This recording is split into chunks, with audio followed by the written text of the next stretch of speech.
यामध्ये एकदा आमचा अहवाल येऊ द्या. मुख्यमंत्र्यांच्या आदेशाने ते आदेश निघाले, 1 महिना कळ काढ म्हणजे मग आपल्याला अहवाल येईल. अरे बाबा तेच त्याच्यात आता माझ्याकडे नाही रे ती नोट आहे का रे कुणाकडं, ह्यांना त्याच्यामध्ये घातले. त्यांनी काय तपास करा म्हणून काय त्यांच्याकडनं अपेक्षा त्याच्यात तुम्ही म्हणताय तेही घातलंय.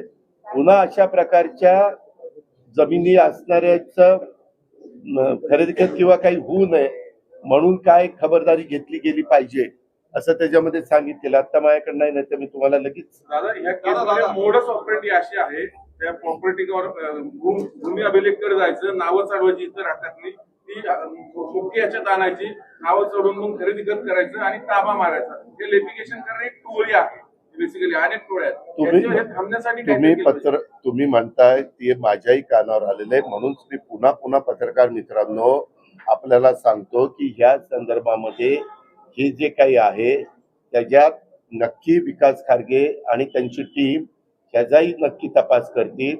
मी पण त्यांची भेट झाल्यावर सांगतो की बाबा अशा पद्धतीनं मला पत्रकार परिषदेमध्ये अभ्यासू पत्रकारांनी फार खोलात जाऊन हे प्रश्न विचारलेले आहेत त्याच्यावर, आणि ते खरोखरच मी तुमचं कौतुक करतो. हे उद्याच्याला राज्याच्या पण हिताचे आहेत. आपला टॅक्स जो असतो तो टॅक्स पण बुडता कामा नये, परंतु कारण नसताना हे जे काही मोडस चालते ते पण बंद झालं पाहिजे.